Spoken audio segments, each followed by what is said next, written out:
Yo à tous, c'est Tidiane. Aujourd'hui on se retrouve pour parler d'un manga qui a pas mal fait parler de lui en ce moment qui s'appelle Dr. Stone.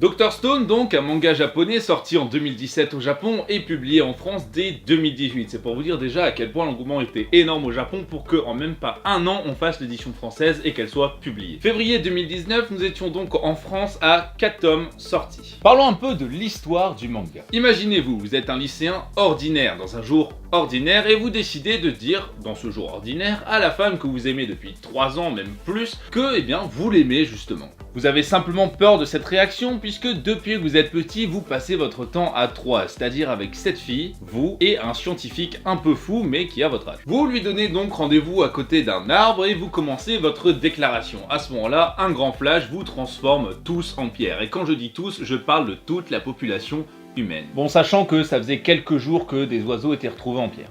Pendant un nombre d'années que vous ne calculez pas et par la simple force de votre esprit, vous arrivez à rester vivant à l'intérieur de la pierre qui vous sert au final de cocon et qui vous fait traverser les ans. Bon, votre corps est emporté par les flots, votre corps se déplace avec la pierre, mais vous restez vivant, vous ne voyez rien, mais votre esprit reste vivant. Jusqu'au jour où la pierre sur votre corps éclate le 5 octobre 5738. À part quelques humains qui ont réussi comme vous à garder leur mental d'acier ou votre ami scientifique qui lui a gardé son mental en s'amusant à compter des secondes pour savoir que nous sommes en 5738, eh bien la plupart des êtres humains ont disparu pendant près de 5000 ans, laissant place à des statues de pierre, certaines détruites par les intempéries. À peu près 3100 ans sans civilisation, ce qui peut donc dire que la nature a repris ses droits. Il n'y a plus rien, plus de technologie et vous retournez à une sorte d'âge de pierre et vous n'êtes que deux, vous et votre ami scientifique.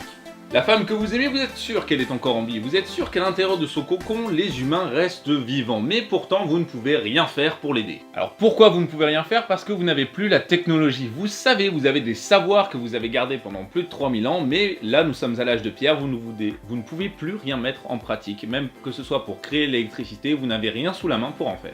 Et c'est là tout l'intérêt de ce manga, c'est un manga post-apocalyptique, donc il y a eu l'apocalypse, et bien là les gens se réveillent dans un monde qui est vraiment pour une fois très vert et très coloré, et bien simplement leur but c'est de rétablir la civilisation, c'est donc de tout recréer à la base. Bon, il y a quelques humains qui se sont réveillés avant, et ce qui fait qu'il y a des fois des petites colonies humaines, mais qui sont largement retardées, ça ressemble un peu, même bien avant le Moyen-Âge, c'est des gens qui se battent avec des lances et qui sont un peu bébés. Mais le scientifique ne se laisse pas décourager, puisque lui, il a beaucoup appris dans son enfance, il a donc tous les savoirs dans sa tête, il va donc pouvoir rétablir la civilisation, et ça c'est ultra intéressant de voir à chaque fois les évolutions qu'il fait. En même temps, du coup, ce sont des évolutions par rapport à l'échelle humaine qui sont faites très rapidement, puisque au niveau des humains, ça s'est fait sous plusieurs milliers d'années. Là, puisqu'il a déjà les savoirs, il n'y a plus qu'à les mettre en pratique avec les bons outils et les bons éléments.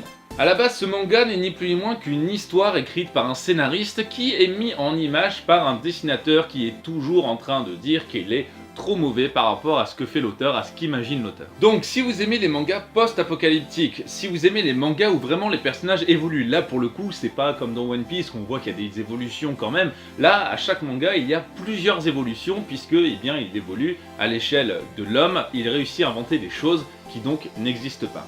Par exemple, dans le manga, il est écrit « Vous avez acquis le feu, vous avez acquis l'électricité », toutes des petites choses comme ça. L'auteur est bien documenté, puisque ça nous apprend beaucoup de choses sur la physique et la chimie. Donc, si les points post-apocalyptiques, évolution des personnages, beaux dessins et apprendre des choses vous intéressent, ce manga est vraiment fait pour vous. Je ne vais pas vous spoiler plus sur le manga, je vous ai déjà dit assez de choses, vous avez la trame principale. En tout cas les amis, je vous dis à très bientôt.